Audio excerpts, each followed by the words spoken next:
দর্শক, first security Islami bank limited বিজটকে আজ আমাদের সাথে আছেন সিটি নিয়ন গ্রুপের ব্যবস্থাপনা পরিচালক রেদওয়ান খান বোরহান। আপনাকে স্বাগত জানাচ্ছি আমাদের অনুষ্ঠানে।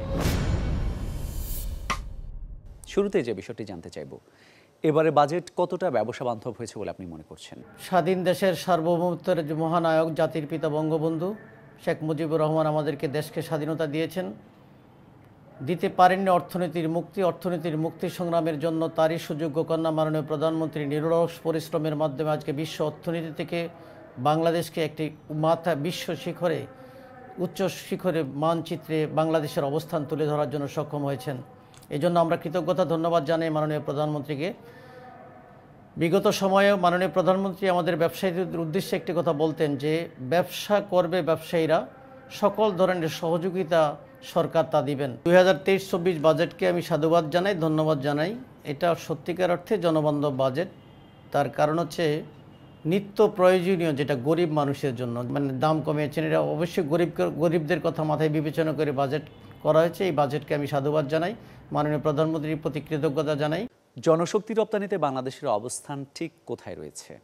বাংলাদেশের জনশক্তি রপ্তানিকারক এর বিশ্বের দিকে তুলনা করলে বাংলাদেশ নয়, পুরো পৃথিবীতে 10টি দেশের ভিতরে রেভিডেন্স আয়কারী তালিকায় আমাদের বাংলাদেশ নবম।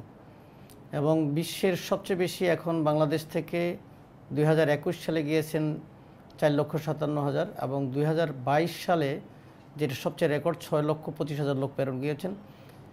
এবং আমাদের রেভিডেন্সের সবচেয়ে রিজার্ভ ফান্ডকে যার উপরে মজবুত ভর করে সেটা হচ্ছে জনশক্তির উপর। দেশের সার্বিক উন্নয়নে প্রবাসীদের বড় ভূমিকা আছে।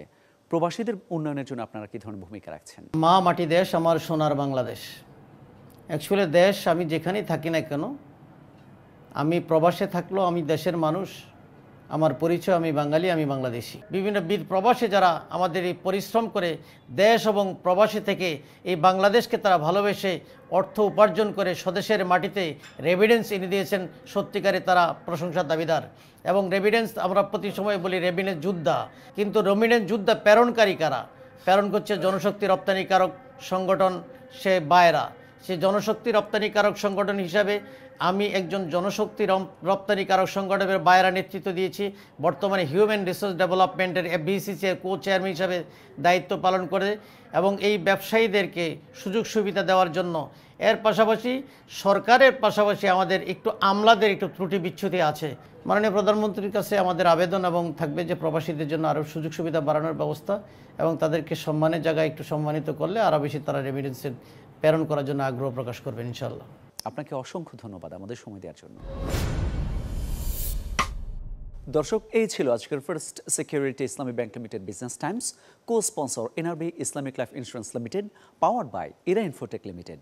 দেখা হবে আগামী সপ্তাহে ব্যবসা বাণিজ্যের নতুন খোঁজ খবর নিয়ে। ততক্ষণ ভালো থাকুন, সুস্থ থাকুন আর চ্যানেল 24-এর সঙ্গেই থাকুন।